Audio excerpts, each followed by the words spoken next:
বিশ্ব ক্রিকেটে কাটার মাস্টারের যে আকাশচুম্বী চাহিদা তা আবারও প্রমাণিত।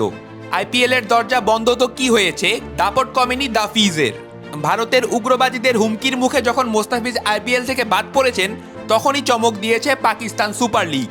কোটি টাকার টুর্নামেন্ট আইপিএলকে বুড়ো আঙ্গুল দেখিয়ে মোস্তাফিজ এবার পিএসএল এর মঞ্চে আলো ছড়াবেন। পিএসএল এর অফিসিয়াল পেজ থেকে চলে এসেছে বড় ঘোষণা।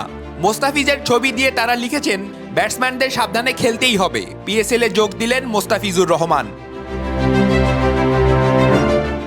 আইপিএল এর মতো পাকিস্তানে পিএসএল শুরু হবে আগামী বছরের ২৬ মার্চ। আগামী ৩রা মে শেষ হবে এই আসর। মোস্তাফিজ এর আগে পিএসএল খেলেছেন একবার, সেটি ২০১৮ সালে। লাহোর কালান্দার্সের হয়ে ৫ ম্যাচে ৪ উইকেট নিয়েছিলেন ফিজ। ৭ বছর পর আবার এই টুর্নামেন্টে খেলতে যাচ্ছেন তিনি। আইপিএল বিতর্ক ছাপিয়ে মোস্তাফিজের নতুন গন্তব্য এবার পাকিস্তান।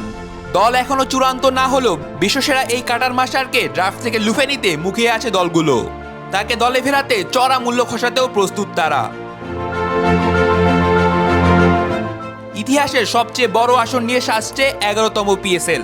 প্রথমবারের মতো ৮ দলের এই টুর্নামেন্টে দা ফিজের অন্তর্ভুক্তি মানেই বাড়তি উত্তেজনা। ড্রাফটের তারিখ ঘোষণা বাকি থাকলেও বিশ্ব ক্রিকেটে একটাই আলোচনা, পাকিস্তানের মাটিতে এবার কার স্টার মোড়াবেন বাংলাদেশের এই বাহাতি জাদুকর। রাফিদ বিন ইসলাম, সময়ের আলো।